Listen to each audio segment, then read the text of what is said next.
এখন শুনবেন আজকের গুরুত্বপূর্ণ খবরের শিরোনাম। সুমি শহরে রুশ হামলায় নিহত ৩৪, ভয়াবহ ঘটনা বললেন ট্রাম্প। যুদ্ধবিরতির আলোচনায় দায়িত্বশীল এবং ইতিবাচক হামাস। বাণিজ্য যুদ্ধে কেউ জিতে না, শি জিনপিংয়ের হুঁশিয়ারি। গাজায় ইসরায়েলি আগ্রাসনের প্রতিবাদে তুরস্কে হাজারো মানুষের বিক্ষোভ। ওয়াকফ সংশোধনীয় আইনকে কেন্দ্র করে উত্তপ্ত আসাম, পুলিশ বিক্ষোভকারীর সংঘর্ষ। আমরা ইরানের বিষয়ে খুব দ্রুত সিদ্ধান্ত নিব জানিয়েছেন ট্রাম্প। সুমি শহরে রুশ হামলায় নিহত ৩৪, ভয়াবহ ঘটনা বললেন ট্রাম্প। ইউক্রেনের সুমি শহরে রাশিয়ার ক্ষেপণাস্ত্র হামলায় ৩৪ জন নিহত হয়েছে, আহত হয়েছে আরও ১১৭ জন। এ ঘটনার তীব্র নিন্দা জানিয়েছে কিয়েভের পশ্চিমা মিত্ররা। রাশিয়ার প্রাণঘাতী এই হামলার সমালোচনা করেছেন মার্কিন প্রেসিডেন্ট ডোনাল্ড ট্রাম্পও। সংবাদ মাধ্যমের প্রতিবেদনে বলা হয়েছে, রবিবার মধ্যরাতে সুমি শহরের কেন্দ্রস্থলে দুটি ব্যালিস্টিক ক্ষেপণাস্ত্র আঘাত আনে, যা স্টেট ইউনিভার্সিটি এবং কংগ্রেস সেন্টারের কাছে বিস্ফোরিত হয়। রক্তাক্ত মরদেহ রাস্তায় ছড়িয়ে ছিটিয়ে পড়ে। মার্কিন প্রেসিডেন্ট ডোনাল্ড ট্রাম্প এই হামলাকে ভয়াবহ ঘটনা বলে বর্ণনা করেছেন। অন্যদিকে জার্মানির সম্ভাব্য চ্যান্সেলর ফ্রিডরিখ মের্স রাশিয়ার বিরুদ্ধে যুদ্ধাপরাধের অভিযোগ করেছেন। রাশিয়ার পক্ষ থেকে এ হামলার বিষয়ে তাৎক্ষণিকভাবে কোনো আনুষ্ঠানিক মন্তব্য পাওয়া যায়নি। রুশ বাহিনী কাছাকাছি সীমান্তের উপরে একটি বড় হামলার জন্য প্রস্তুতি নিচ্ছে বলে জানা গেছে।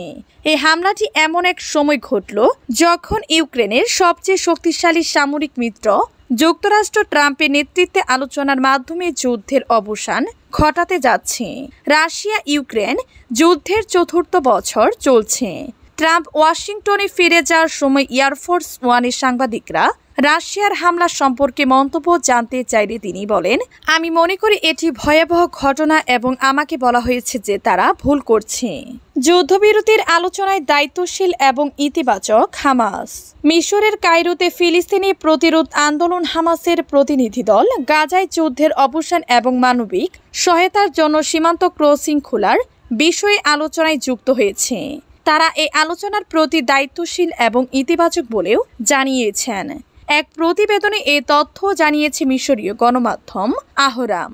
হামাস আরও জানিয়েছে, তারা রামাল্লায় ফিলিস্তিনি কর্তৃপক্ষের সঙ্গে সমন্বয় করে গাজা পুনর্গঠন এবং ইসরায়েল অধিকৃত পশ্চিম তীরে ফিলিস্তিনি প্রতিষ্ঠানগুলোকে একীভূত করার বিষয়ে আলোচনা করছে। পাশাপাশি আলোচনায় তাদের দৃষ্টিভঙ্গিকে দায়িত্বশীল এবং ইতিবাচক হিসেবে বর্ণনা করেছে এবং বলেছে, যতদিন আলোচনা গাজায় যুদ্ধের সমাপ্তি এবং গাজা থেকে ইসরায়েলের সম্পূর্ণ প্রত্যাহার নিশ্চিত করার উপর ভিত্তি করেছিল, ততদিন তারা যে কোনো নতুন প্রস্তাবের জন্য উন্মুক্ত ছিল। বাণিজ্য যুদ্ধে কেউ জিতে না, চীনা প্রেসিডেন্টের হুঁশিয়ারি। দক্ষিণ পূর্ব এশিয়া সফরের সূচনায় চীনা প্রেসিডেন্ট শি জিনপিং বাণিজ্য যুদ্ধ ও প্রটেকশনিজমের বিরুদ্ধে কড়া বার্তা দিয়েছেন। তিনি বলেছেন, বাণিজ্য যুদ্ধের কোনো পক্ষই লাভবান হয় না এবং প্রটেকশনিজম কোনো সঠিক দিক নির্দেশনা দিতে পারে না। সোমবার 14 এপ্রিল রাষ্ট্রীয় সফরে ভিয়েতনাম পৌঁছানোর আগে দেশটির সরকারি দৈনিক নেন দানে প্রকাশিত এক প্রবন্ধে শি বলেন, বহুপক্ষীয় বাণিজ্য ব্যবস্থার উন্নয়ন, বৈশ্বিক শিল্প ও সরবরাহ শৃঙ্খলের স্থিতিশীলতা এবং উন্মুক্ত আন্তর্জাতিক পরিবেশ রক্ষায় চীন ও ভিয়েতনামকে একসঙ্গে কাজ করতে হবে। শি জিনপিং এর এবারের সফরে মালয়েশিয়া ও কলম্বিয়াও অন্তর্ভুক্ত রয়েছে। এটি 2025 সালে তার প্রথম বিদেশ সফর। চীন এ সফরের মধ্যে দিয়ে যুক্তরাষ্ট্রের বাণিজ্য নীতির প্রভাব মোকাবেলার পাশাপাশি আঞ্চলিক বাণিজ্যিক সম্পর্ক আরও শক্তিশালী করতে চায়। চীনের পররাষ্ট্র মন্ত্রণালয় জানিয়েছে, এই সফর দক্ষিণ পূর্ব এশিয়ার সঙ্গে চীনের রাজনৈতিক ও অর্থনৈতিক সম্পর্কের ক্ষেত্রে একটি গুরুত্বপূর্ণ মোড়। চীনা বার্তা সংস্থা সিনহুয়া জানিয়েছে, প্রবন্ধে সি পুনরায় জোর দিয়ে বলেন, শুল্ক আরোপ ও বাণিজ্যিক প্রতিযোগিতায় কোনো পক্ষই দীর্ঘমেয়াদী জিতে না। প্রটেকশনিজম ক্ষতিকর ও অবাস্তব। গাজায় ইসরায়েলি আগ্রাসনের প্রতিবাদে তুরস্কে হাজারো মানুষের বিক্ষোভ। ফিলিস্তিনের অবরুদ্ধ গাজায় ইসরায়েলি হামলার প্রতিবাদে তুরস্কে রোববার 13 এপ্রিল বিক্ষোভ মিছিল অনুষ্ঠিত হয়। এতে দেশটির বিভিন্ন প্রদেশের হাজারো মানুষ অংশগ্রহণ করেন। এক প্রতিবেদনে তুরস্কের বার্তা সংস্থা আনাদুলু এ তথ্য জানিয়েছে। প্রতিবেদনে বলা হয়েছে, ইস্তাম্বুলের বিয়াজিদ স্কোয়ারে বিক্ষোভ মিছিলের জন্য শত শত লোক জড়ো হয়। তুরস্কের বেসরকারি সংস্থা IHS humanitarian relief foundation Gaza ইসরায়েলের চলমান আগ্রাসনের প্রতিবাদের জন্য বেশ কয়েকদিন আগে এই বিক্ষোভের ডাক দেয়।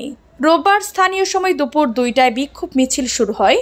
অংশগ্রহণকারীরা তুরস্ক এবং ফিলিস্তিনি পতাকা নেড়ে খুনি ইসরায়েল ফিলিস্তিন থেকে বেরিয়ে যাও স্লোগান দিয়ে নেশেরির রাস্তা ধরে মিছিল করে। পাশাপাশি আঙ্কারা প্যালেস্টাইন সলিডারিটি প্ল্যাটফর্মের ANFIDAP সদস্যরা আঙ্কারায় মার্কিন দূতাবাসের সামনে বিক্ষোভ করেছে।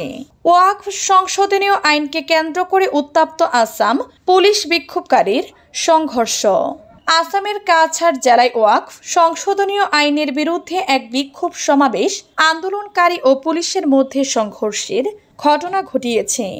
আসামের কাছাড় জেলায় ওয়াকফ সংশোধনীয় আইনের বিরুদ্ধে এক বিক্ষোভ সমাবেশ আন্দোলনকারী ও পুলিশের মধ্যে সংঘর্ষের ঘটনা ঘটিয়েছে। সমাবেশে পুলিশ লাঠিচার্জ করলে বিক্ষোভকারীরা তাদের পাথর ছুঁড়ে মারে বলে জানিয়েছেন এক সিনিয়র কর্মকর্তা খবর সিয়াসাত ডেইলির। এ ধরনের আরও আন্দোলন দমন করার জন্য কাছাড় জেলায় জরুরিভাবে ভারতীয় নাগরিক সুরক্ষা সংহিতা এর 163 ধারার অধীনে জেলাগুলি নিষেধাজ্ঞামূলক ব্যবস্থা জারি করা হয়েছে। সিনিয়র এক পুলিশ কর্মকর্তা PTI-কে বলেছেন, কয়েকশো লোক সম্প্রতি প্রণীত আইনের প্রতিবাদ করার অনুমতি ছাড়াই শিলচর শহরের বেরেঙ্গা এলাকায় রাস্তায় নেমেছে। তিনি বলেন, প্রায় 300 থেকে 400 মানুষ রাস্তা অবরোধ করে বিক্ষোভ করছিল। আমরা পথ পরিষ্কার করার চেষ্টা করলে তাদের মধ্যে কয়েকজন আমাদের দিকে ঢিল ছুঁড়ে ভিড় ছত্রভঙ্গ করতে আমাদের হালকা লাঠিচার্জ করতে হয়। আমরা ইরানের বিষয়ে খুব দ্রুত সিদ্ধান্ত নিব জানিয়েছেন ট্রাম্প। মার্কিন প্রেসিডেন্ট ডোনাল্ড ট্রাম্প ইরানের বিষয়ে খুব শীঘ্রই সিদ্ধান্ত নেবেন বলে আশাবাদ প্রকাশ করেছেন। শনিবার ওমানের মধ্যস্থতায় ইরান যুক্তরাষ্ট্রের পরোক্ষ আলোচনার পর উভয় দেশে এই বৈঠকে ইতিবাচক ও গঠনমূলক বলে আখ্যায়িত করে রোববার এয়ারফোর্স ওয়ানে সাংবাদিকদের উদ্দেশ্যে ট্রাম্প এ মন্তব্য করেন। খবর রয়টার্সের। ইরানের পরমাণু প্রকল্প বন্ধ করার চুক্তি সম্পূর্ণ না হলে সামরিক অভিযান পরিচালনার হুমকি দিয়েছেন ট্রাম্প। তিনি মার্কিন প্রেসিডেন্টের জন্য নির্ধারিত উড়োজাহাজে সাংবাদিকদের আরও জানান, তিনি ইরান বিষয়ক উপদেষ্টাদের সঙ্গে আলোচনা করেছেন এবং আশা করছেন খুব দ্রুত সিদ্ধান্ত নিতে পারবেন। তবে তিনি এ বিষয়ে বিস্তারিত কিছু জানাননি। বিষয়টি সম্পর্কে অবগত দুটি সূত্র এক্স নিউজকে জানিয়েছে